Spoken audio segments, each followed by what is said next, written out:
todos. Temos agora entrando pessoal, temos ao redor de 80 pessoas, né? Eu agradeço muito a assistência de todos, a colaboração dos coordenadores, né? Que estão especificamente moderando, em princípio, essas primeiras aulas e estão escolhendo os temas, certo?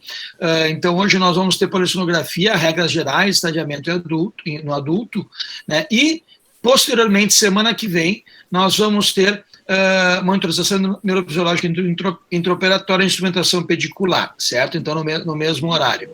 Então, agora, eu vou passar a palavra para a Juliana, né, que vai fazer as apresentações. Saiu a minha apresentação, certo? Saiu. Agora é contigo, Juliana. Pode brilhar aí. Depois quem vai brilhar é a Raide. Tá bom. Tá bom. Boa noite, Obrigada. Boa noite. Olá, gente. Boa noite a todos. Muito obrigada pela participação de cada um de vocês. E hoje a gente vai começar essa aula de polissonografia, né, com a doutora Raide, que é neurologista e neurofisiologista pela USP de Ribeirão Preto, especialista em medicina do sono. Tenho um carinho imenso por ela, foi minha chefe mor, minha tutora no meu mestrado, né? Dá muita saudade sempre de Ribeirão Preto, né, Raide? É isso. E aí hoje ela vai falar do estagiamento de polissono nos adultos, tá? As regrinhas gerais para a gente começar a entender um pouquinho de polissono.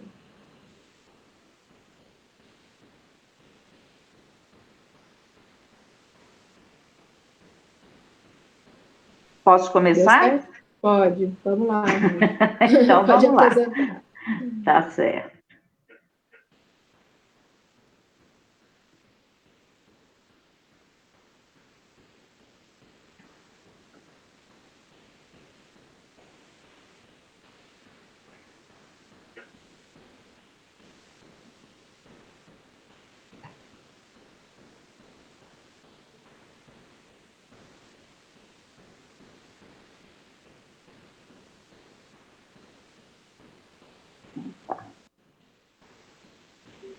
Espera que eu estou tendo problema. Deu certo? Não.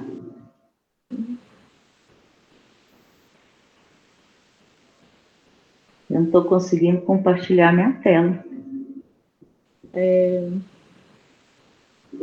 Tenta mudar o layout. Põe esse da lateral direita, o destaque.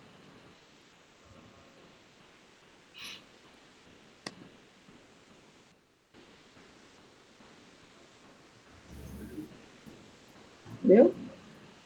Vamos lá. Acho que agora sim.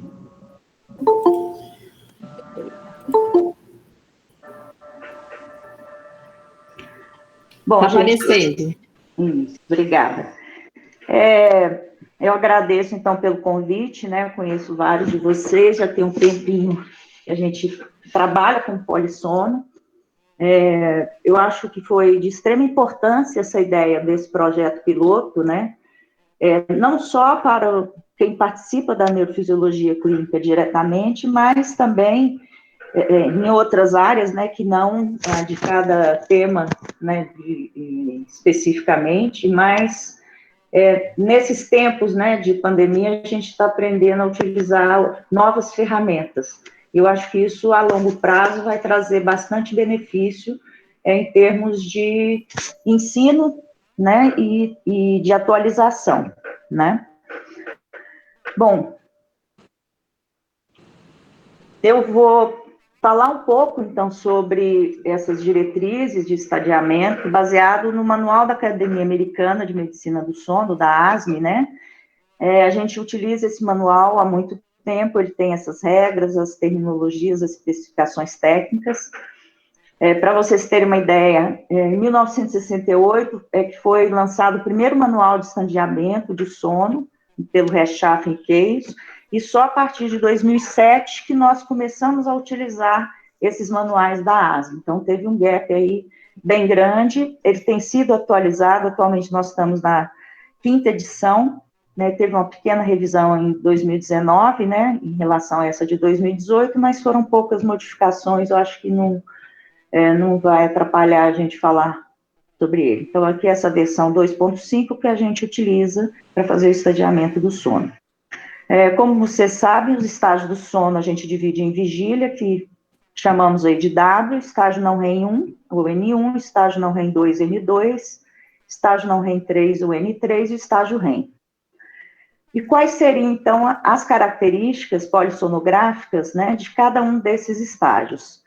A vigília, ela vai se caracterizar pela presença do ritmo posterior de vigília na faixa alfa, então aquela atividade sinusoidal de 8 a 13 Hz, geralmente aí nas regiões occipitais, né? Ela vai ter uma atenuação de frequência e de amplitude com abertura ocular. Na vigília, também nós observamos, então, movimentos de piscamento, que seriam movimentos conjugados, geralmente aí na faixa delta, que pode acontecer, então, a levar, né, então, a esse fenômeno de abertura e fechamento ocular. Podemos ter movimentos de leitura, né, que também são movimentos aí oculares mais rápidos, conjugados, e movimentos oculares semelhantes aos que a gente tem no sono REM, né, que seriam mais movimentos de escaneamento. Para a gente, então, considerar uma época de 30 segundos como vigília, nós temos que ter alguns critérios. A presença desse ritmo alfa, né, em mais que 50% da época. Temos que lembrar que 10% dos pacientes não geram ritmo alfa, e 10% geram ritmo alfa que é mal definido, né? Então, desses casos, nós vamos fazer um outro tipo de avaliação desse ritmo posterior, tá? Quando esse ritmo alfa, então, ele é discernível, ele tem que ocupar mais que 50% dessa época de 30 segundos, nós vamos observar, então, esses movimentos oculares, de piscamento, de leitura, movimentos rápidos, um tônus muscular mentoniano e em membros mais alto, tá? Na transição da vigília para o sono, a gente já pode observar movimentos oculares lentos que são mais característicos do sono N1.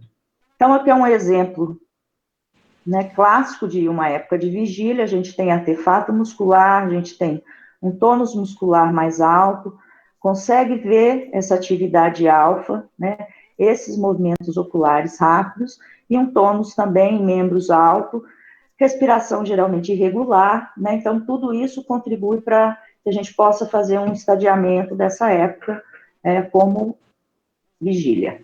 Aqui um outro exemplo, ritmo alfa bem característico, tônus alto, movimentação ocular rápida. Aqui um detalhe, né? Então a gente consegue ver que quando há esse piscamento, a abertura ocular, a gente tem uma atenuação desse ritmo alfa, tá? E depois ele volta com o fechamento ocular. Presença então desses movimentos rápidos, tono alto, uma irregularidade respiratória, mais que 50% dessa época, nós vamos estadiar como vigília. O sono N1, ele vai ter como característica a presença de movimentos oculares lentos, que seriam movimentos oculares conjugados, amplos, né, geralmente aí uma frequência delta, sinusoidais.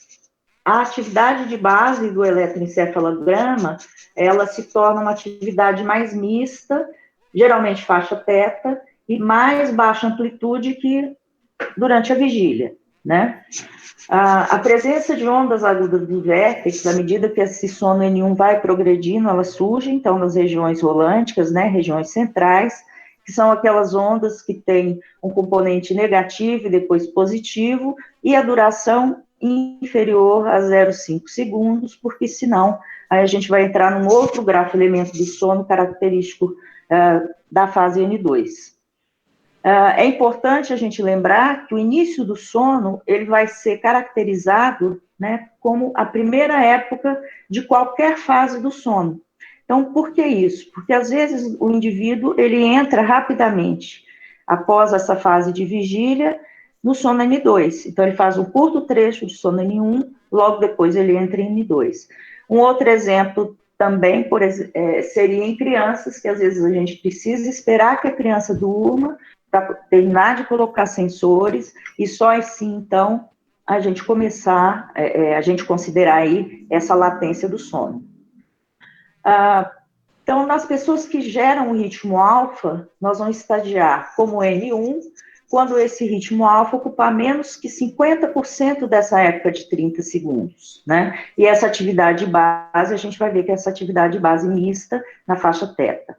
Nos pacientes que não geram o ritmo alfa, né, ou que ele não é bem característico, então, seriam aí 20% da população, nós vamos estadiar como N1, se essa atividade de base ficar na faixa teta de 4 a 7 Hz, numa frequência, então, mais mista, mais baixa amplitude, se ocorrerem ondas agudas do vértex ou movimentos oculares lentos. Então, lembrar, movimento ocular lento com a presença do ritmo alfa, em mais que 50% da época vai ser vigília, e movimento ocular lento sem o ritmo alfa, a gente vai caracterizar a época como N1. Aqui nós temos um exemplo, então, uma sequência de ondas agudas do vértex. Então, esse trecho da época de 30 segundos é um trecho de N1. Só que depois o indivíduo ele vai despertar, então nós vamos marcar essa época como uma época de vigília, porque mais que 50% dela se caracteriza pelo vigília. Aqui um exemplo em que a gente não observa as ondas agudas do vértex, mas observamos então aqueles movimentos oculares lentos, sinusoidais, o tônus já está mais baixo, a gente já tem uma frequência respiratória mais baixa, e a atividade de base, ela então já predomina na faixa teta. Aqui nós temos na mesma época, então o indivíduo estava em vigília, ele tem uma movimentação ocular rápida, né, aqueles movimentos fora de fase, porém, o tônus muscular já diminuiu, logo depois ele começa a fazer a movimentação ocular lenta, e a atividade de base também começa a ficar mais lenta, porém, ele faz um microdespertar, então aumenta a frequência do EEG nas regiões occipitais, sobe o tônus muscular, isso durando mais que 3 segundos, e ele retorna ao sono N1. Então, essa época a gente vai classificar como N1. Essa aqui também nós temos de interessante, que é uma atividade mista na frequência teta, porém, ao término a gente observa o fuso do sono e depois complexo K.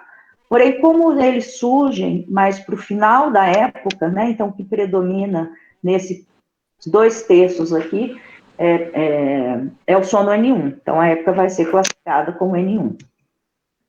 Bom, o N2, nós temos 2 grafoelementos que são de fundamental importância, eles são, então, a marca registrada do sono N2, os complexos K e os fusos do sono, né? Os complexos K, então, eles são caracterizados pela presença de uma onda aguda negativa, bem definida, e imediatamente seguida por uma fase positiva. Ela pode ter um componente rápido, que precede ou que vem posteriormente a essa fase positiva. Esse grafoelemento, então, ele se destaca da atividade base, a duração tem que ser superior a 0,5 segundos, né? E são máximos em regiões frontais. Lembrar que os complexos K, elas vão surgir a partir dos 6 meses de idade, tá? Então, em crianças muito pequenas, a gente não vai ter esses 2 grafoelementos.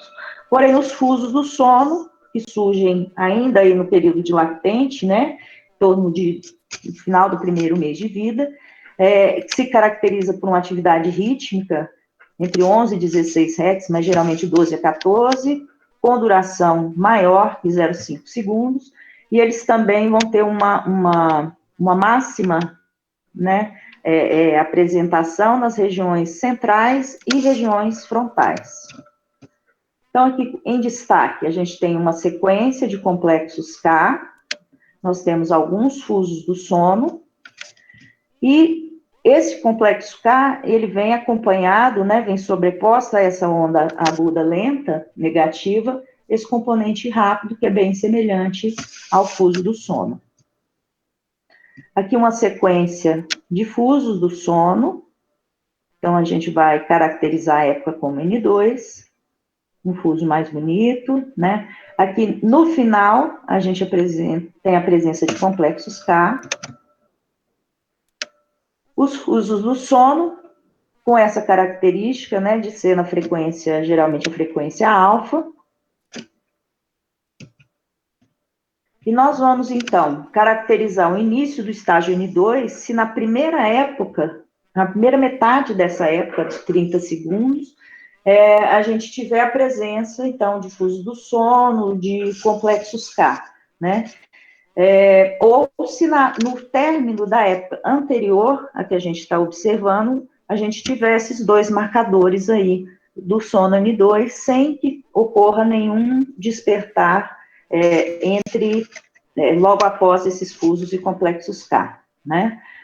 A continuidade do estágio N2, ela vai persistir. Então, quando a gente observa que se mantém essa atividade teta da atividade base, né, atividade de fundo, e após a presença, então, de fusos e complexos K, sem que haja uma associação com microdespertar.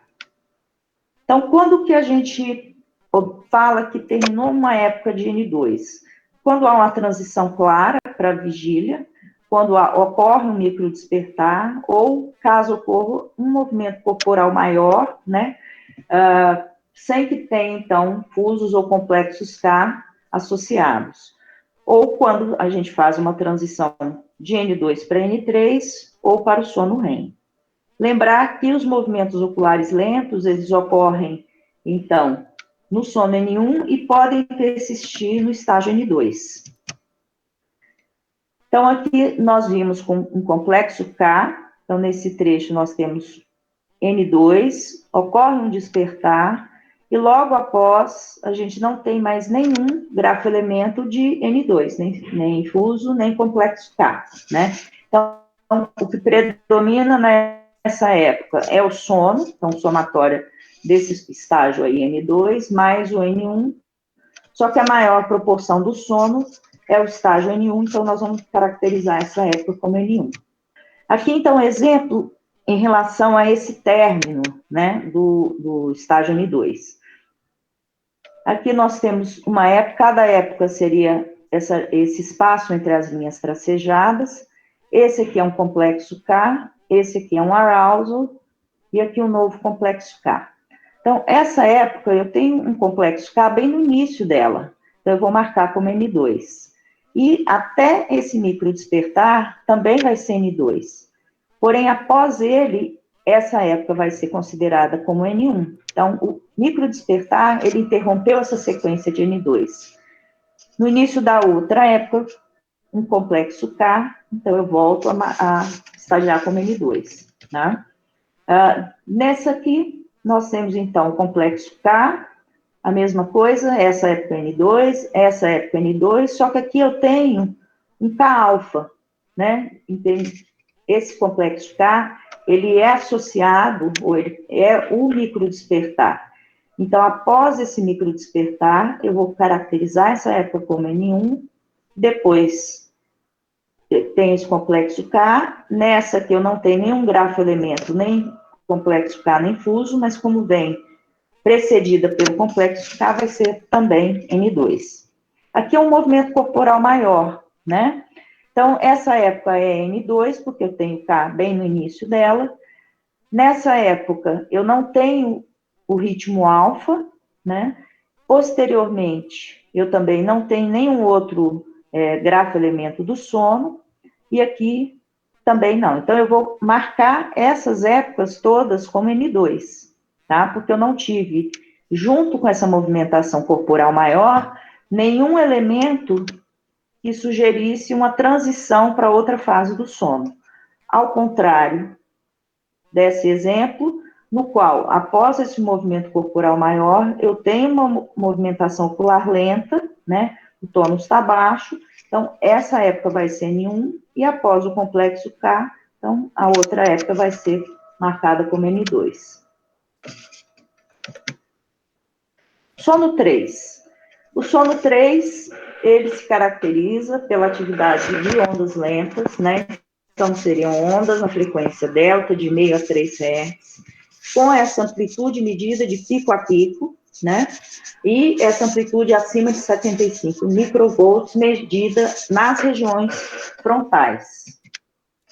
E nós vamos estadiar como N3, quando mais que 20% dessa época de 30 segundos, ela apresentar, então, essas ondas delta acima de 75 microvolts, né? Independentemente da idade.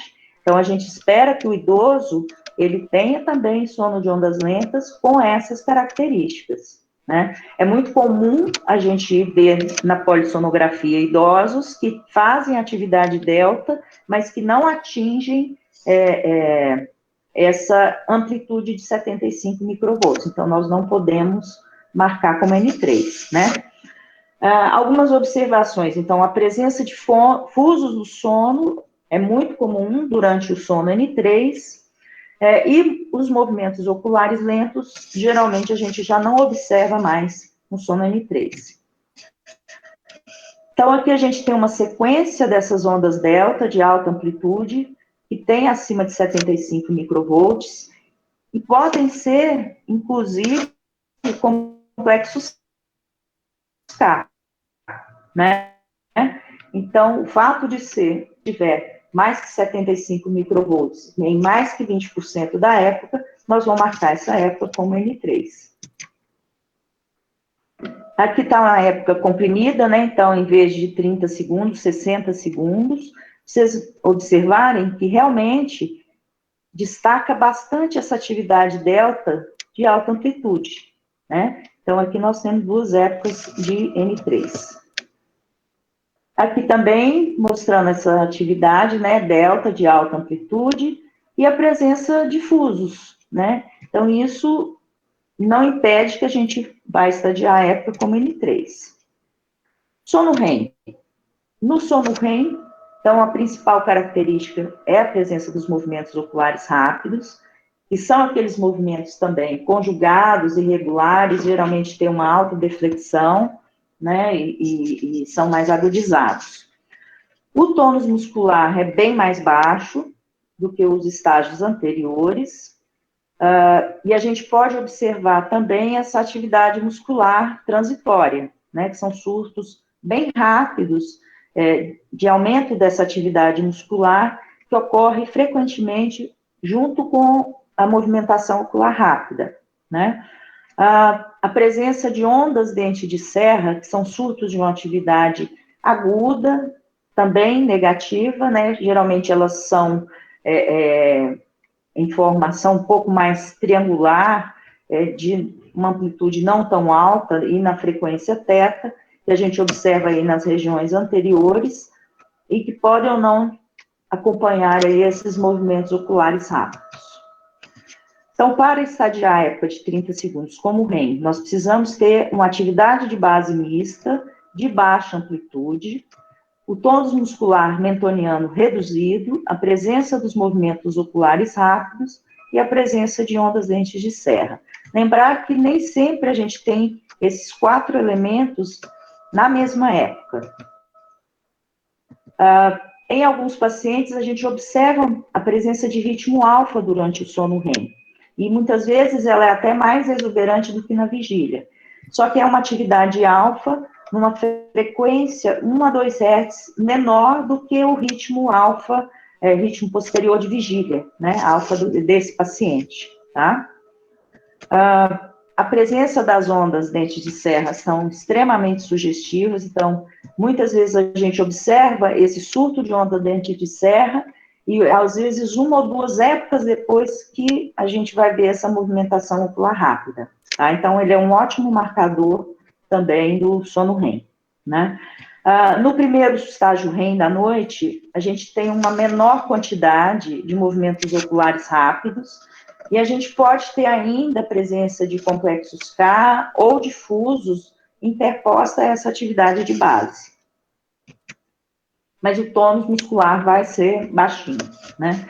Então, aqui é uma época bem clara, a gente tem essa movimentação ocular rápida.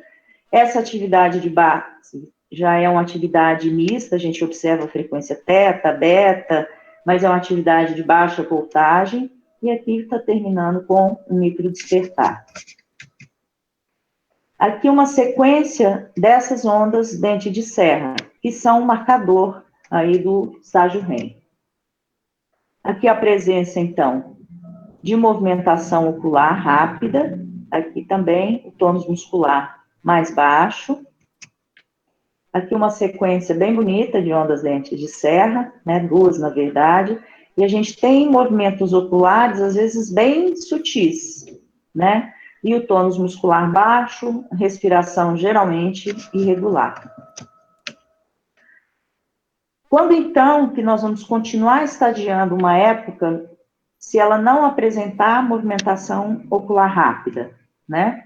Então, caso na época anterior ela tenha movimentação ocular rápida, e essa atividade base, continua essa atividade base mista de baixa amplitude, e o tônus muscular reduzido. Caso contrário, a época vai ser de sono N1. Então, se o tônus sobe, né, sem ter essa movimentação ocular rápida, a gente vai estagiar como N1. O término do REM, quando ele vai transicionar para a vigília ou para o sono N3, se tem esse aumento do tônus muscular, né, acima do sono REM, então nós vamos marcar como N1. Caso aconteça um microdespertar e após ele ocorrerem movimentos oculares lentos, também nós vamos marcar como N1. Se tiver um movimento corporal maior, seguido de movimentação ocular lenta, então a época subsequente vai ser também N1, né? Se um ou mais fusos do sono ou complexo K não tiverem associados a um despertar, mas a próxima época, então, nós vamos marcar como N2. Essa transição, então, de N2 para REM, ela fica mais bem definida quando a gente tem uma variação do tônus bem marcante, né? Mesmo na ausência do sono, do movimento ocular rápido, mais a presença de fusos e a presença de complexos K, né? Nas épocas de sono N2 e REM bem definidos, nós vamos estagiar uma primeira época, quando tiver, então, essa queda marcante do tônus muscular, se essa movimentação ocular rápida estiver ausente e se ocorrer, então, fusos ou complexos K. Pacientes com tônus muscular baixo, ainda durante o sono N2, né, e que não tenham uma redução bem significativa quando entra no estágio REM, nós vamos continuar a estagiar como REM se não acontecerem fusos ou complexos K, mesmo na ausência de movimento ocular rápido. Isso fica um pouco mais visível em alguns exemplos. Então, aqui eu tenho a presença de movimentação ocular rápida, eu tenho a presença de uma atividade de base mista, tem inclusive um pouco de alfa, né? Mais movimentação ocular rápida, e aqui eu vou ter um despertar, vai transicionar para uma época de vigília. Naqueles exemplos, então, eu venho no estágio REM, que eu tenho movimentação ocular rápida, o tônus muscular bem baixinho. A época subsequente, eu não tenho movimentação ocular, mas o tônus continua baixo, e também nessa próxima. Então, todas elas vão ser estadiadas como REM. Quando ocorre o aumento do tônus muscular, junto com a presença de um grafo-elemento de sono, fuso ou complexo K, então, essa próxima época vai ser N2, né? Aqui, eu tenho duas épocas com tônus baixo, movimentação ocular rápida, e nessa terceira época já há um aumento do tônus, mesmo sem movimentação ocular lenta. Então, eu vou estagiar como N1 e a próxima como N2, porque no início dela eu já tenho um grafo-elemento do sono de sono N2. Nesse próximo exemplo, eu tenho uma época de REM, vou ter uma outra época de REM, só que no término dela ocorre um microdespertar. Então, após esse microdespertar, e como ocorre movimento ocular lento, mesmo o tônus estando baixo, eu vou marcar como N1, e depois a próxima N2, porque eu já tenho um grafo-elemento de sono de N2 e o tônus subiu, né? Nesse próximo exemplo, eu tenho microdespertar, mas após ele acontecer, eu não tenho movimentação ocular, nem lenta, nem rápida. Mas como o tônus muscular continua baixo, eu vou estagiar como sono REM. E a outra, como N2, porque eu tenho as características de N2. Quando tem, então, sono REM, uma movimentação corporal global, mas sem a presença de fuso, sem a presença de complexo K e sem a presença de atividade alfa. Então, essa época e a próxima vão ser estagiadas como REM. Se nessa época em que eu tenho esse aumento de tônus muscular, né, que muitas vezes a gente não consegue observar o ritmo posterior para ver se tem ou não alfa, mas seguida a ela eu tenho uma movimentação ocular lenta, então a partir daí eu vou caracterizar como sono N1. Né? Da mesma maneira, eu venho em duas fases de sono REM, né, o tônus está baixo, mas como eu tenho nessa época um grafo-elemento de sono N2, então a partir daí eu vou começar a marcar as épocas como N2, né? Porque esse complexo K está bem no início da época. Nesse exemplo de K, esse complexo K, ele está no término da época. Então eu vou considerar todo esse trecho como sono REM, e a partir desse complexo K, então a próxima época, como sono N2. Em relação, então, à presença, né, da atividade alfa, que eu não tenho uma movimentação ocular lenta, tá? E depois eu vou ter o sono REM. Então, apesar dessa movimentação ocular rápida, né, ela ocorrer depois da metade da época, ou às vezes no final dessa época, eu vou caracterizá-la como REM, porque o tônus muscular está baixo, tá? E se eu tenho, então, tônus muscular alto, movimentação ocular lenta, essa época com tônus baixo vai ser considerado N1, porque eu tenho movimento ocular lento, mas a partir daí, como o tônus continua baixo, mas eu já vou ter a presença de movimentação ocular rápida, então eu vou voltar a essa época e vou marcar como sono REM, tá? Bom, aqui mais uns exemplos, né?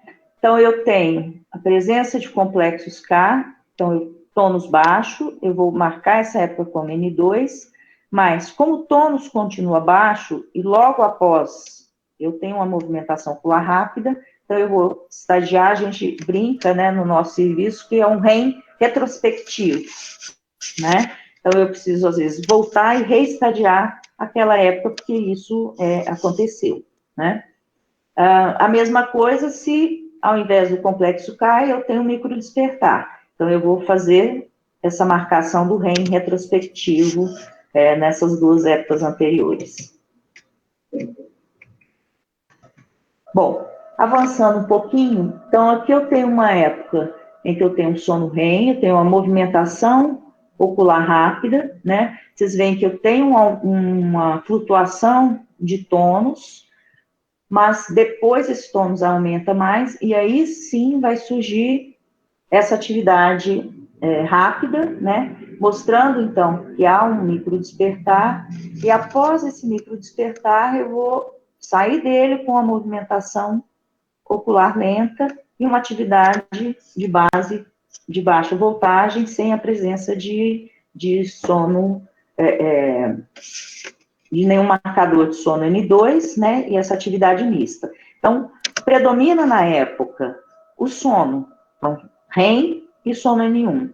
E, entre os dois, o que predomina vai ser a presença do sono REM, então eu vou marcar essa época como estágio REM. Aqui eu venho de uma época que eu tenho um trecho de vigília, um pequeno trecho de N1, eu tenho um microdespertar, faço mais N1 e depois faço mais microdespertar. Então, o que vai predominar nessa época Então, aqui eu tenho um trecho de N1, e após esse outro micro despertar, eu também tenho N1, vai ser uma época de N1 com trechos aí de vigília.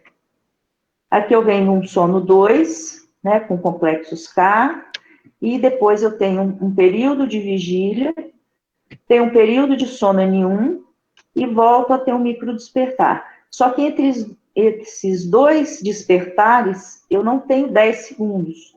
Então, tudo isso a gente marca como um despertar. Então, todo esse período, aqui no caso de 17 segundos, foi um período de vigília. Então, essa época, apesar de ter, no início, presença de fusos e de complexos K, eu vou estadiar como uma época de vigília.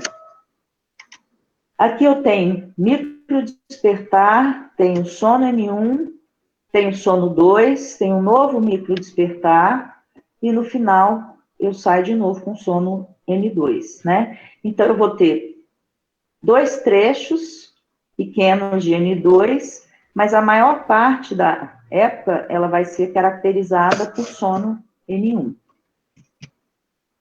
Aqui também, então, eu venho num sono N2, né? Eu tenho um pequeno fuso, vou ter um micro despertar, vou sair com uma atividade de base mista, e no finalzinho vou ter outro micro despertar. Então, o que vai predominar vai ser o sono N1. Então, aquela presença dos movimentos, né, de artefato muscular, que às vezes obscurecem, né, o EEG, muitas vezes elas impedem da gente identificar que estágio do sono. Por isso que a gente faz aquele tipo de estadiamento considerando a presença da atividade que vinha antes, se tem ou não o alfa junto com essa movimentação ocular rápida, ou se tem a presença do alfa, né? E caso isso não aconteça, a gente vai marcar como a época que a gente vinha estadiando antes. Aqui é uma época que eu tenho muito artefato muscular, né, obscurecendo, para a gente poder fazer a identificação de qual estágio do sono que ele está acontecendo, né? Mesmo que eu tenha aqui um artefato com uma atividade de onda lenta. Bom, as regras para o micro despertar, né? Então, convencionalmente, a gente tem uma regra única, que seria de marcar o micro despertar quando estamos num sono N1, 2, 3 ou REM, se há um aumento da frequência do EEG. Então, esse aumento de frequência pode ser para a frequência alfa, para teta, para beta, né? Com duração de pelo menos 30 segundos, né? E antes desse evento, eu tenho que ter uma época de sono estável de pelo menos 10 segundos. E no sono REM, além dessa modificação da frequência do EEG, desse aumento de frequência no EEG, eu preciso ter um aumento do tônus mentoniano de pelo menos 1 segundo. A gente sempre leva em consideração essas frequências não só nas regiões occipitais, né, mas também nas regiões rolânticas. Aqui eu venho de uma época de N2, tem o complexo K, e no final, então, eu vou ter um despertar, eu vejo que tem um artefato muscular e consigo identificar uma atividade alfa permeando, né, esses artefatos. Aqui eu venho, então, um sono 2, com complexo K, com a presença de fusos, e tenho, ao término dela, então, esse despertar, eu tenho um despertar aqui com onda teta, né, então, não necessariamente precisa ser na frequência alfa para falar que é um K alfa, né, às vezes a gente brinca, fala que é um K teta, ou às vezes até um K beta, né, que seria um micro despertar, quando tem uma duração superior aí a 3 segundos. Em crianças, também um fenômeno muito interessante, né, são os fenômenos hipersincrônicos, então, que são fenômenos caracterizados de uma projeção difusa, de uma atividade teta. Geralmente a gente vê isso mais bonito nas regiões holândicas e frontais. E quando eles têm uma duração acima de 3 segundos, precedidos por por um trecho, né, de sono. Então, esse fenômeno de hipersincronia, ele é considerado um microdespertar. Então, seria uma hipersincronia hipnopômpica. Estou dormindo e vou sair para a vigília. Aqui, um outro exemplo, né, no qual eu tenho, então, esse microdespertar com a presença da frequência alfa. Como aqui eu vou ter um outro evento de microdespertar, e nesse trecho ele tem uma duração inferior a 10 segundos, então eu tenho que considerar tudo isso, apesar de eu ter um pouco de sono no meio, né, com movimentação ocular lenta, como um despertar único. Caso esse microdespertar tivesse ocorrendo após 10 segundos de sono estável, aí sim eu poderia marcar como 2 microdespertares independentes, esse e o próximo.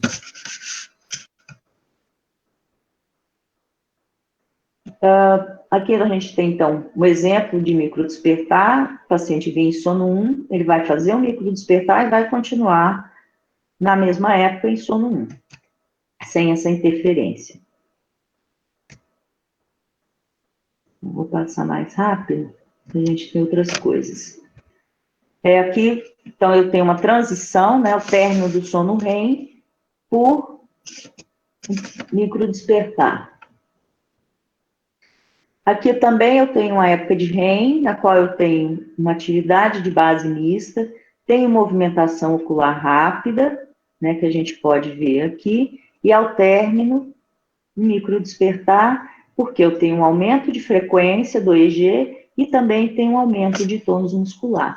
Então, no sono REM, eu preciso ter essa mudança de frequência do EEG e pelo menos 1 segundo de aumento de tônus muscular mentoniano.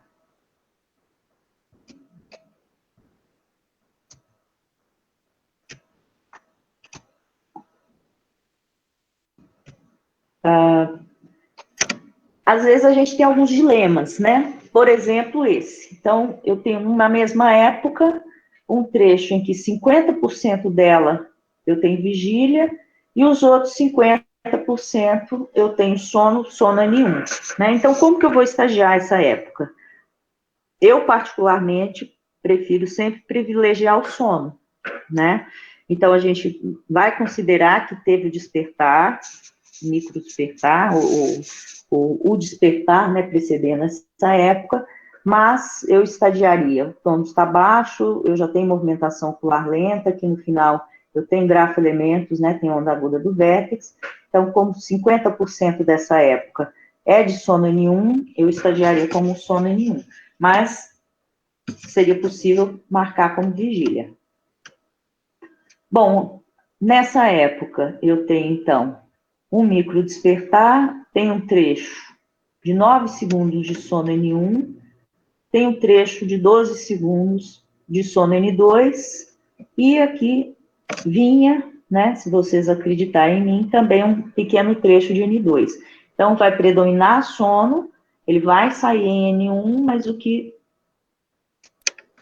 prepondera vai ser o sono N2.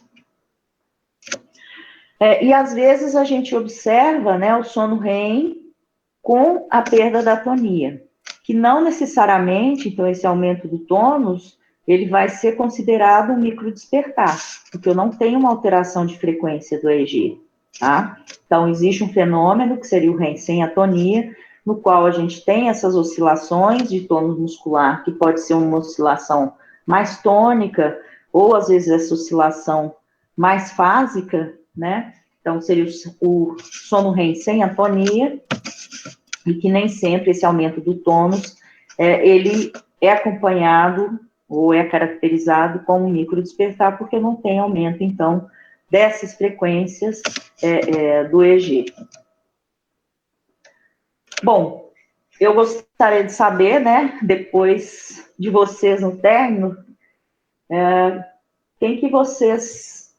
com quem vocês se identificam aí nessas lives, né? A gente hoje em dia está tendo tanta live, então vocês podem escolher para depois responder para mim com quem vocês se identificam aí. A agora a gente entrando nessa fase final dessa nossa conversa, né? Eu gostaria de abordar no estadiamento do sono uma coisa que, infelizmente, a gente vê frequente, que é a dificuldade do neurofisiologista de estadiar a polissono, as épocas de polissono, em pacientes portadores de epilepsia, né? Muitas vezes, a polissonografia, ela vai ajudar no diagnóstico diferencial da epilepsia com transtornos do sono, né? Principalmente aí parassonias, tanto não REM, quanto o transtorno comportamental do sono REM. Em alguns casos, a gente consegue identificar crises epiléticas numa polissonografia de rotina. Então, o paciente, às vezes, nem sabe, né, que tem epilepsia. A gente pode pegar alguma crise epilética nessa poli. Ela é importante para se fazer o diagnóstico diferencial de sonolência diurna excessiva nos pacientes epiléticos. Então, muitas vezes a gente fica na dúvida se o que está acontecendo à noite é uma crise, ou por que tem fragmentação do sono, se tem associação com a apneia, com alguma outra causa de sonolência diurna excessiva em paciente sabidamente epilético, ou se seria, por exemplo, o uso de drogas, né, que leva a essa sonolência diurna. E também, então, para o diagnóstico de transtornos do sono comórbidos à epilepsia, como eu mencionei, então, por exemplo, a apneia do sono, que é uma associação, inclusive, bastante frequente. Apesar desse artigo da Beth Mallow de 2003, né, ele é ainda a ferramenta que a gente utiliza para poder fazer o estadiamento do sono nos pacientes portadores de epilepsia, né? Então, eu recomendo muito essa leitura desse artigo, porque ele é a nossa pedra fundamental aí para fazer a avaliação da poli nesses pacientes. Bom, então, nesse artigo, o que a gente tem de interessante? Primeiro problema que eles colocam, então, eles avaliaram, na verdade, em torno de 43 pacientes, e fizeram nesses pacientes em torno de 100 polissonografias, tá? Então, o primeiro problema que eles colocam seria a presença de crise epilética, né? Então, como que eu vou identificar uma crise epilética numa polissonografia? Então, a presença de atividade epileptiforme durante o sono e o posterior alentecimento dessa atividade de base, na hora que eu estou recuperando da crise, né, isso pode, inclusive, mimetizar um sono N3, né? Então, o paciente tem uma crise epilética, fica mais lento, EEG após, e eu não posso estadiar essa próxima época, né, ou esse trecho subsequente, como sono N3, porque isso é um alentecimento da atividade de base relacionado à crise epilética, né? A presença, então, de artefatos musculares, mesmo na ausência aí de manifestações clínicas, e às vezes apneias centrais que ocorrem durante essa crise epilética, também é um problema que a gente muitas vezes encontra quando está avaliando essas polissonografias, né? E nesse trabalho deles, nesse estudo de 100 pacientes, em torno aí de 10% dos casos ocorreram crises epiléticas. Então, nesse grupo de pacientes, não é um fenômeno incomum. Então, quais seriam as soluções, né, que a gente poderia utilizar quando observamos a presença aí de crise epilética, né? A primeira coisa, né, nós vamos caracterizar essa época, assim, mais que 50% dela. Eu tenho uma crise como sono, como vigília, né, ou eu vou marcar isso como um evento à parte, tá? No nosso serviço, nós optamos por estagiar como um evento à parte de crise epilética, por alguns motivos, né? O primeiro é que a crise epilética, ela não é um fenômeno de vigília se você não tem plena certeza, se você não testa o paciente que ele está acordado, né? E também, nesse momento, se há uma crise e você não consegue identificar os grafoelementos do sono, eu não posso falar que essa época é de sono, tá? Então, você pode estagiar como crise, então como um evento à parte, né, sem ser sono, ou como vigília. Aqui no nosso serviço, nós optamos por marcar como evento à parte, que seria a crise epilética, né? E o pós-ictal, então, após essa crise, também nós não vamos marcar como sono N3, né? Se a gente tem outros elementos que nos sugiram que ele não é o N3. Por exemplo, se eu ainda tenho a presença de atividade epileptiforme, paroxismos epileptiformes, né? E se depois de algum tempo, essa atividade de base, ela volta, por exemplo, para sono N1, N2 ou N3, né? Então, é mais factível pensar que essa atividade lenta é, na verdade, um fenômeno pós-ictal, né? Um alentecimento pós-ictal, tá? Então, também nós não vamos marcar essa época como sono N3. Então, aqui é um exemplo, esse é um exemplo do artigo, no qual eu tenho o início de uma crise com atividade rápida, né? A gente vê nitidamente uma evolução das frequências, né? De frequências mais rápidas para frequências mais lentas. Isso em mais do que 50% da época, tá? Então, eu vou marcar essa época como uma época ou de vigília ou uma época de crise epilética. Aqui, da mesma forma, né, então eu tenho o início de uma crise epilética, nesse momento, e ao longo dela, ela vai mudando de frequência, vai apresentando aí frequências mais lentas, mas ainda com características, não só de alentecimento, de atividade epileptiforme, né? Então, como é mais que 50% da época, também estadiaria aí ou como vigília ou como um sono, ou como vigília ou como uma crise epilética. E esse aqui é aquele alentecimento após essa crise anterior, né? Então, eu não posso falar que isso aqui é um sono N3, tá? Então, por isso que, geralmente, a gente vai marcar isso como um evento à parte. Bom, aqui é um exemplo nosso, né? Então, a gente observa que ao início de uma atividade, na frequência alfa, ela vai evoluir para uma frequência um pouco mais rápida, posteriormente vão aparecer pontas, né, e ondas lentas. Então, todo esse trecho é uma crise epilética, tá? Então, nós optamos por marcar isso como um evento diferente, que seria a crise. Aqui, da mesma maneira, né? Então, eu já começo a observar que eu tenho paroxismos epileptiformes, e depois isso vai evoluir para uma crise bem clara, né?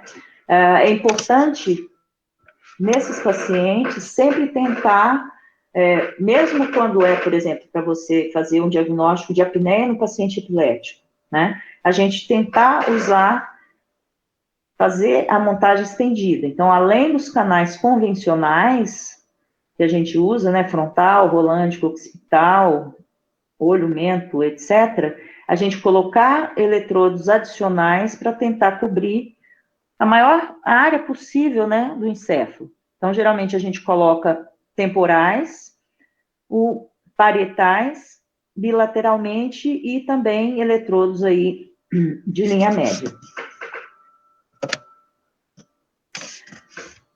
Bom, aqui nós temos um paciente que vinha em vigília, e nessa vigília ele evoluiu com uma crise por mais que 50% da época, tá? Como não foi testado, né, para a gente saber o grau, né, de cognitivo, né, o estado cognitivo dele, então a gente sempre opta por fazer essa marcação como crise epilética. É claro que se no serviço você tiver condição de testar o paciente na hora e ver se ele realmente está vigil, né, ou se ele está num estado confusional, aí é diferente, né, mas geralmente isso, durante a polissonografia, é tão rápido que a gente não consegue fazer esses testes. Bom, esse aqui é um exemplo de ponta-onda contínua do sono, tá? Então, o eletro inteiro, eu vou ter atividade lenta, muitas vezes com pontas, e outras vezes eu só tenho uma atividade na frequência delta de alta amplitude, né? E isso o eletro inteiro, por exemplo, tá? Aqui é um trecho que eu continuo tendo essa atividade epileptiforme, mas que a criança despertou, tá?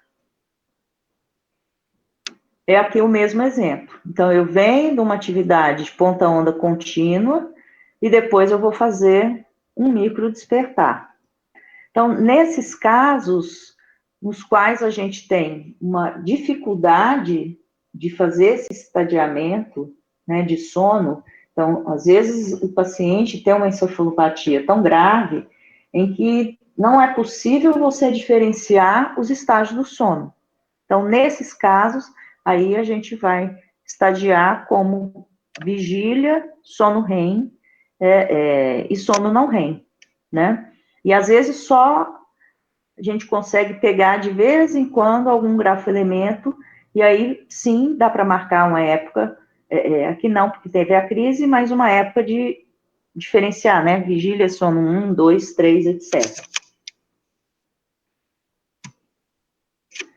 Aqui, então, para mostrar para vocês a presença de uma apneia central, né, após a crise epilética, né, ao término dela, e uma atividade de base que sai um pouco lenta, né, tão lenta quanto aquele exemplo anterior, né, mas não é uma atividade de base normal do paciente. Aqui eu tenho, então, a presença de paroxismos epileptiformes. Isso tem que ser identificado, né? Às vezes isso causa uma confusão para você determinar se isso aqui é um complexo K ou se é uma atividade de ponta-onda lenta, né? Então, a gente também tem algumas ferramentas para poder fazer esse tipo de diferenciação, tá? Então, esse segundo problema nosso seria a presença de atividade paroxística epileptiforme. Quando que eu vou como que eu posso, né, identificar, fazer a diferenciação de complexo ponta-onda, ou às vezes poliponta, ou pontas isoladas, né, ponta-onda lenta, em relação à onda aguda do vértex e complexo K, né? E nesses pacientes epiléticos desse estudo, ocorreu uma presença de 27% de atividade paroxística epileptiforme relacionada presente na polissonografia, né? Então, as soluções. A primeira coisa é fazer a montagem estendida, né? Então, pacientes portadores de epilepsia, especialmente quando a gente vai fazer esse diagnóstico diferencial, se ele tem crise epilética noturna ou se ele apresenta parassonia, a gente faz a montagem estendida, então, com a colocação dos eletrodos pelo sistema 1020 a mais, estão cobrindo região temporal, parietal e linha média, né, bilateralmente. Na revisão da polissonografia, então, a gente vai fazer essa montagem bilateral e, muitas vezes, fazer a leitura na velocidade de 10 microvolts, em vez de 30, né, e principalmente quando a gente tem a dúvida daquela época, né? Eu sempre costumo falar que é muito interessante, às vezes, você passar o exame em 10, na velocidade de 10, por alguns minutos, para você conseguir discernir de uma maneira melhor o que é um grafoelemento do sono e o que é um paroxismo epileptiforme naquele paciente, né?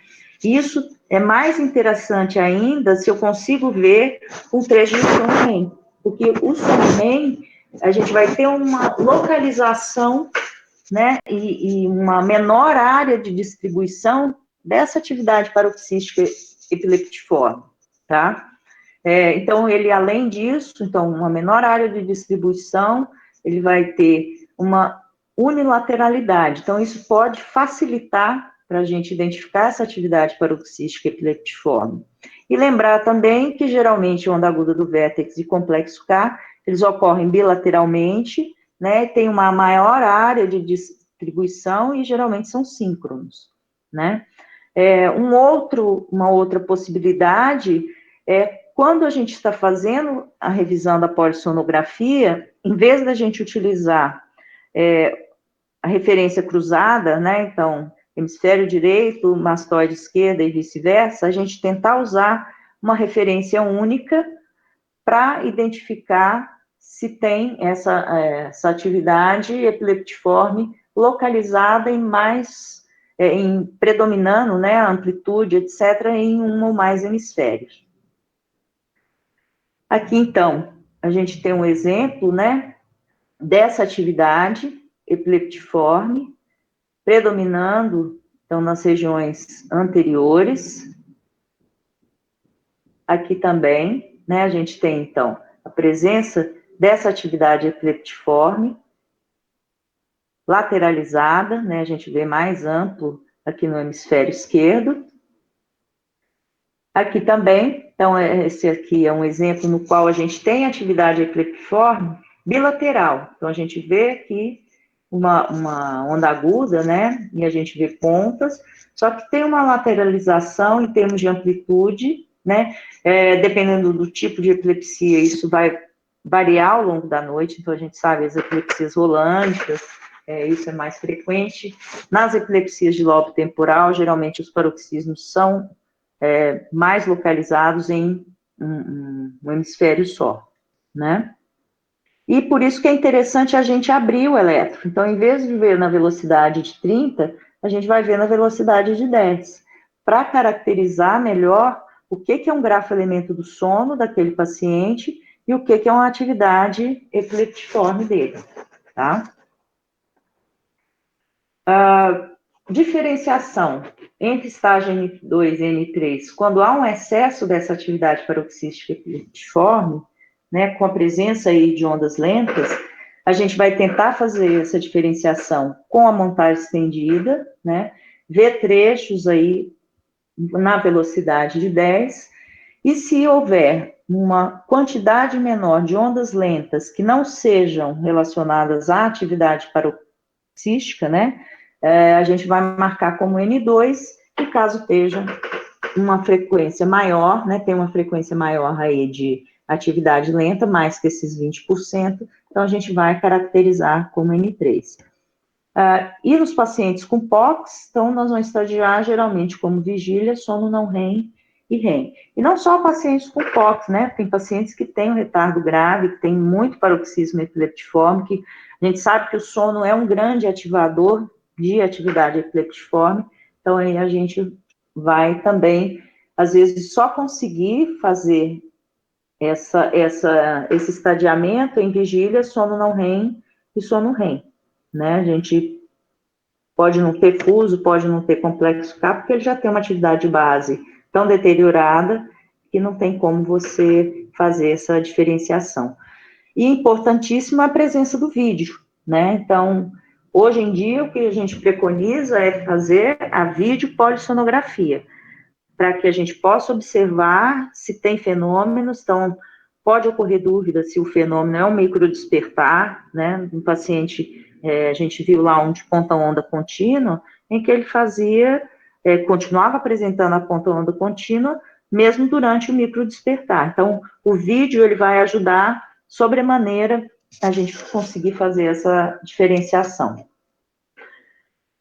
E em relação, então, nós vamos para o último problema, que seria a presença de anormalidades da atividade base. Então, esse alentecimento da atividade base, que a gente vai observar aí a presença, às vezes, de uma atividade teta difusa, um ritmo posterior de vigília, sem ser na frequência alfa aí no adulto, isso muitas vezes vai dificultar a diferenciação, se o paciente está em vigília ou se ele está em N1. E a gente vê também esse tipo de problema em pacientes com demência, por exemplo, né, que já tem uma deterioração da atividade base, então vigília uma frequência inferior à frequência alfa, tem um aumento de atividade teta, mesmo em vigília, né? E o que nós vamos conseguir, o que vai auxiliar nessa diferenciação para o N1 são outros grafoelementos. Por exemplo, a presença aí de onda aguda do vértex, presença de fusos, presença dos complexos K, a presença de movimentação ocular rápida ou lenta, o tônus muscular, a frequência respiratória. Então, a gente vai precisar de todos esses outros elementos da polissonografia para ajudar, né, nesse nosso estagiamento, né?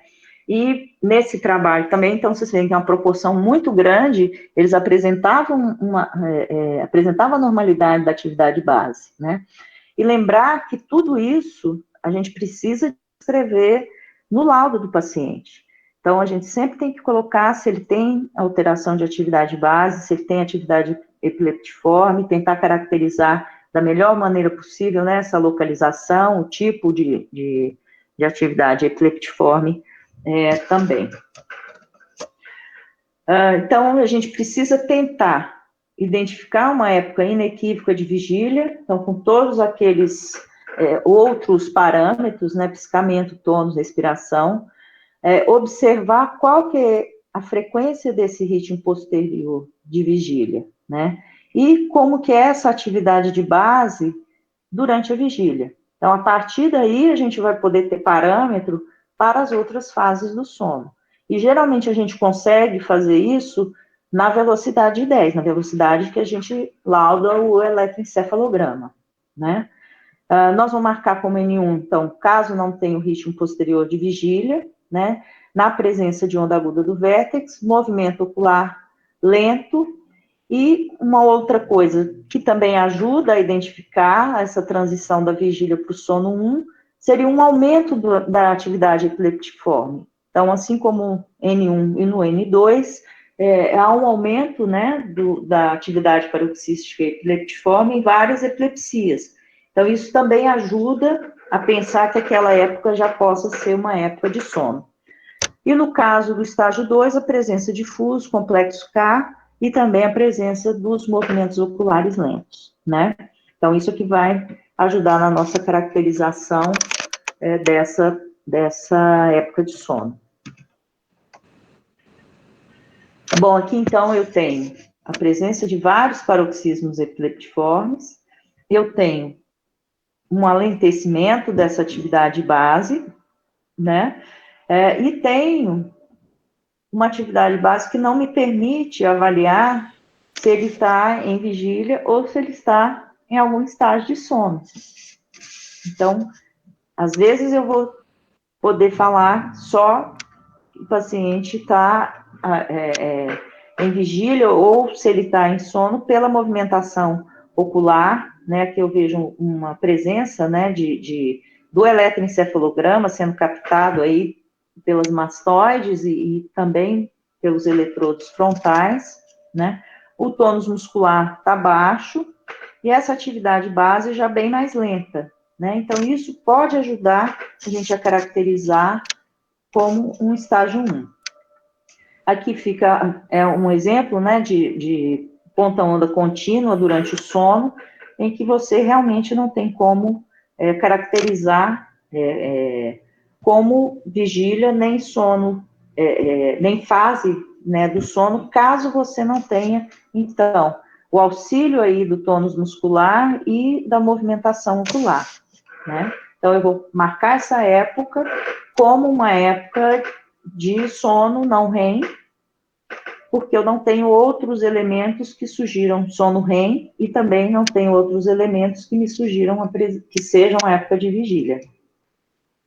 E aqui o exemplo, né, que é bem interessante, então, durante o sono REM, a gente vê a movimentação ocular rápida, o tônus muscular baixo, existe, então, essa característica de você ter uma lateralização, né, e uma maior localização, há uma redução da presença desses paroxismos epileptiformes, e essa localização, ela vai ser importante para diferenciar, inclusive, a origem dessas crises epiléticas, né? Então, muitas vezes, na monitorização pré-cirúrgica, a presença do sono REM, ela é de grande valia para a gente poder caracterizar de onde vem essas crises, tá? Bom, aqui então eu tenho a presença do sono REM, né?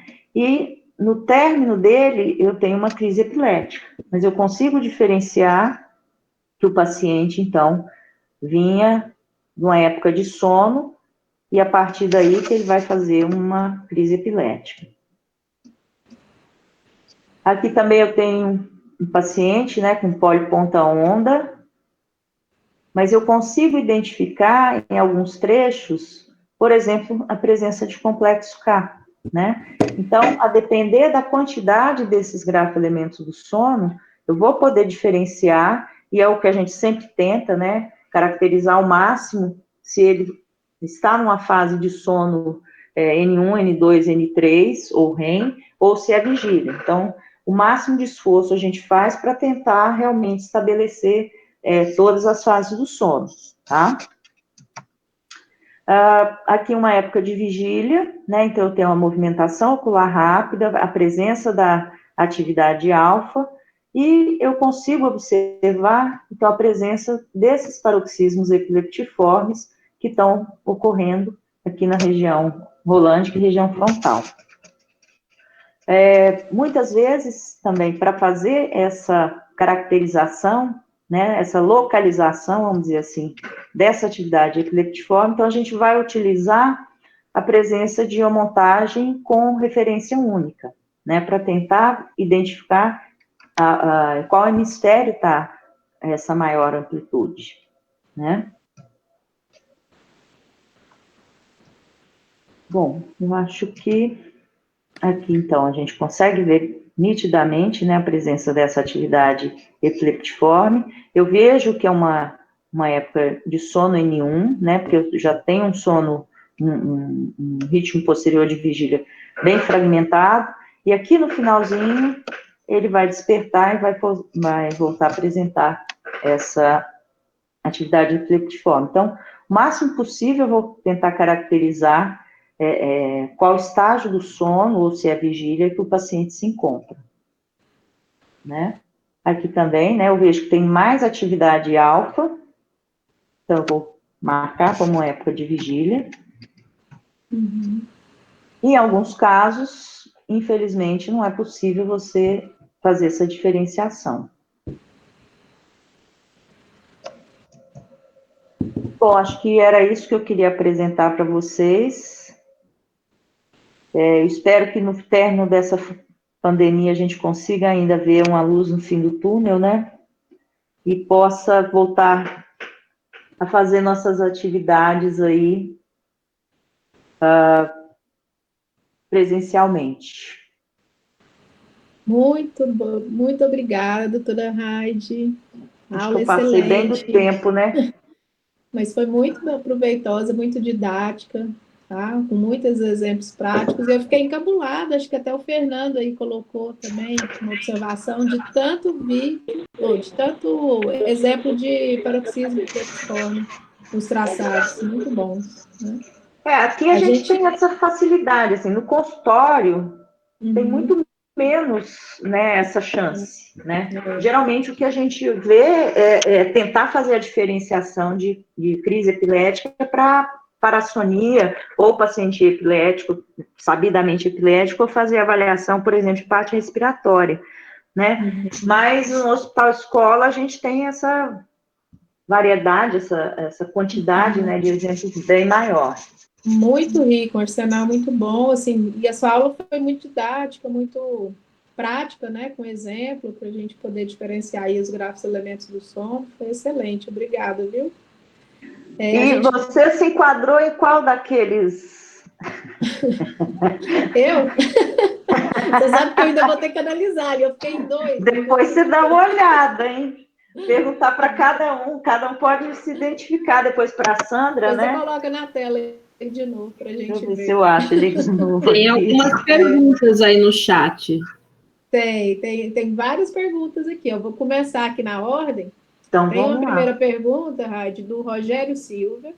Ele parabeniza o seu tema e sua aula, e ele está questionando por que o termo utilizado na aula é estadiamento para a identificação dos estágios do sono. Não poderia ser estagiamento? A mesma dúvida seria o uso do verbo estadiar para o ato de marcar os estágios do sono. Teria algumas referências para denominar como estádios do sono, ao invés de estágios do sono? Não, a gente usa isso assim, indiferentemente, né? Pela Academia Americana, a gente fala estadiamento, mas também se falar estagiamento do sono não é errado. São sinônimos, né?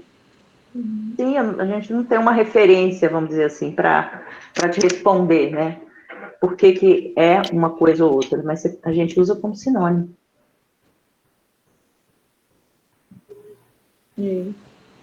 Já o Fernando Costa, ele está perguntando se não seria mais interessante colocar os eletrodos de eletromiografia no mento, nos masseters, em vez de colocar no mento, colocar nos masseters. Já teria uma melhor avaliação para o bruxismo, além do tônus? Então, quando a gente vai fazer a avaliação de bruxismo, sim, aí é necessário, porque você vai ter uma movimentação maior aí da musculatura de masseter, né? Mas a sensibilidade do tônus muscular do mento, quando você está avaliando o sono, ele vai ter uma variabilidade maior do que essa musculatura masseter. Então, por isso que a gente usa só o mento, né? Hoje em dia, a gente coloca 3 eletrodos no mento, exatamente para usar como backup, caso um deles não esteja fazendo uma boa captação.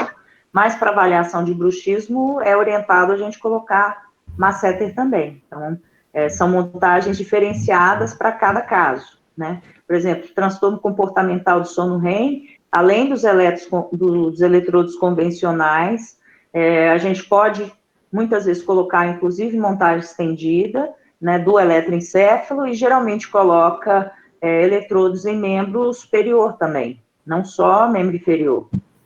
Isso. A Elizabeth Fonseca Burigo, ela perguntou se a doutora acha importante ter os vídeos associados, né? Na polissono, por exemplo, ela utiliza câmeras e quando da suspeita de crise, visualiza a imagem do período da normalidade eletrográfica e dos eventos associados pré e pós-crise. Assim, hoje em dia, o que é preconizado, né, já tem um tempo, mesmo quando não é para fazer avaliação de epilepsia ou de parassonia, a gente fazer a videopolissonografia, né, e não a polissonografia convencional, como a gente fazia antes, sem vídeo. Né, então, de preferência, inclusive, com o vídeo sincronizado. Sim. Várias felicitações, alunos, ex-residentes, falando da aula, excelente, viu, Rai? Deixa eu ver se tem mais alguma pergunta. Grata. Muitas pessoas perguntando se essa aula vai ficar gravada, e a gente responde que sim, né, Sandra? Sim, com certeza. Uhum. O Marco Heleno, né, foi nosso R+. Parabenizou, Rufina, Raquel, Fernando. A velha guarda. A velha guarda. O Fernando elogiou os traçados. Bom, acho que de pergunta, se alguém tiver mais alguma consideração, quiser fazer agora ou escrever, todos parabenizando sua aula, Raid. Muito boa. Ai, muito obrigada.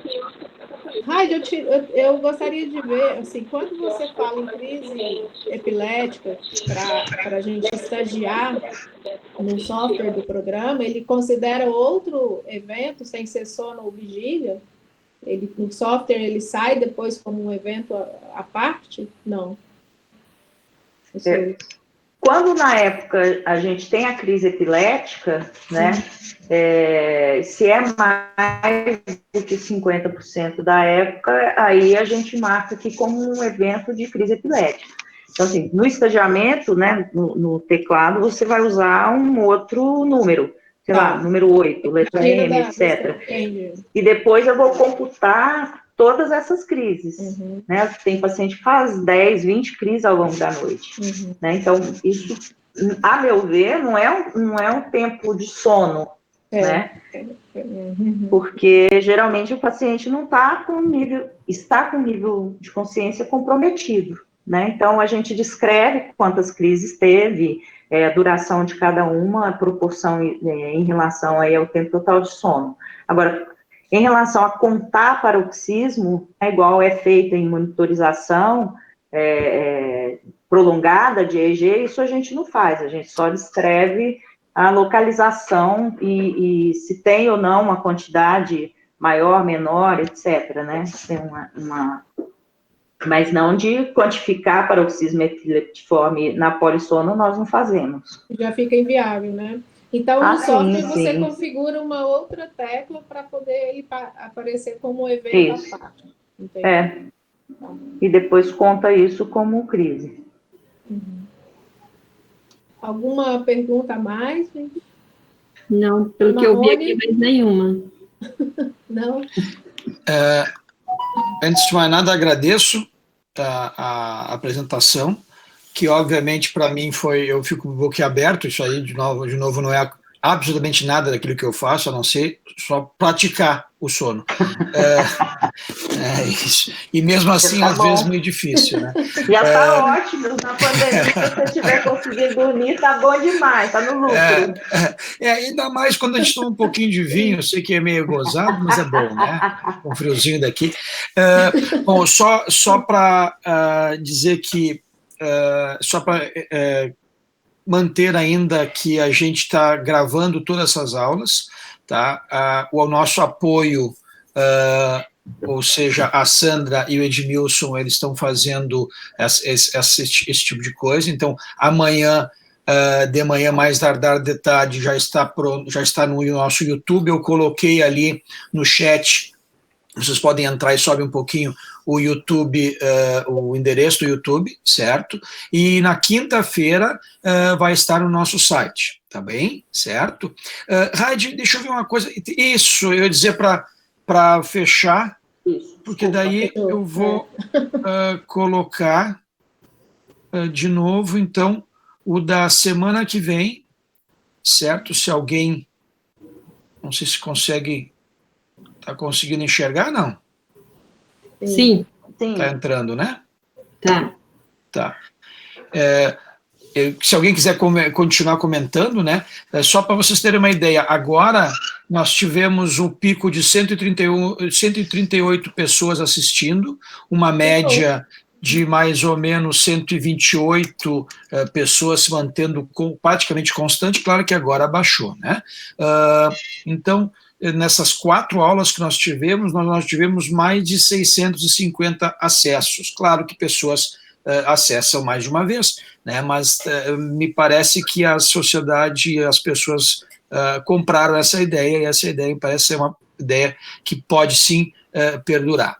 E na semana que vem, se ninguém tiver mais nenhuma pergunta ou colocação, a gente vai ter, então, só retomando, o tema de monitorização neurofisiológica intraoperatória com instrumentação pedicular, com o Ricardo falando e a Raquel sendo a coordenadora. Tá certo? Tem mais uma pergunta, Armin. Claro, vai. O Djalma pergunta se a professora já observou ponta-onda lenta a 3 Hz em pacientes com ausência durante a polissonografia. Sim. A gente, assim, mostrei aqueles exemplos, né, de ponta-onda contínua, mas paciente com ausência, a gente volta e meia observa principalmente aquela ativação no estágio M1, M2, né? Teve uma outra pergunta, que é do Fernando Costa, que eu acho que a gente não falou. Ele pergunta como diferenciar uma hipersincronia de uma atividade epileptiforme. Bom, a característica da hipersincronia hipnagógica é que é uma atividade de frequência teta, né? Ela tem um predomínio aí fronto-rolândico, mais rolândico, e não há uma mudança de frequência. Então, ela é na frequência teta, ela não vai ter uma modificação nem de formato de onda, ela não vai ter uma modificação de frequência, né?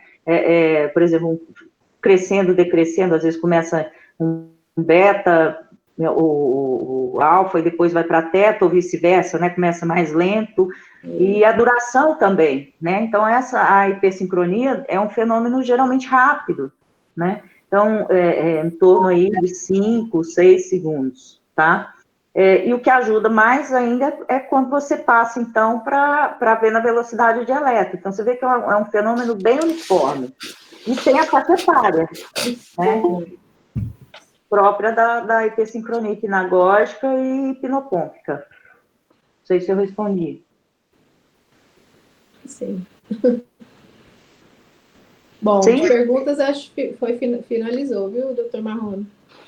Muito bem. Então, se alguém quiser fazer alguma colocação, senão a gente encerra por aqui e esperamos todo mundo na próxima quinta-feira. Certo? Perfeito. Eu agradeço o convite. Nós agradecemos, doutora Raide. Demais. E também, doutora Juliana, também pela escolha. Né? Imagina. Certo? Muito bem, pessoal. Eu agradeço a sua ideia, né, do projeto piloto. Fantástico. A ideia é de todo mundo da SPNC, especialmente dessa diretoria aí. Certo? Muito bem. Então, até a próxima, pessoal. Boa noite e bom vinho para quem vai tomar um vinho. Tá? Boa noite a todos. Boa noite. Obrigada. Boa noite. Tchau, doutora Raide. Tchau para todos. Tchau, Sandra. Muito obrigada, viu? Tchau, Gil. Beijo. Tchau, querida. Beijo. Obrigada Obrigada. Tchau, tchau. Tchau.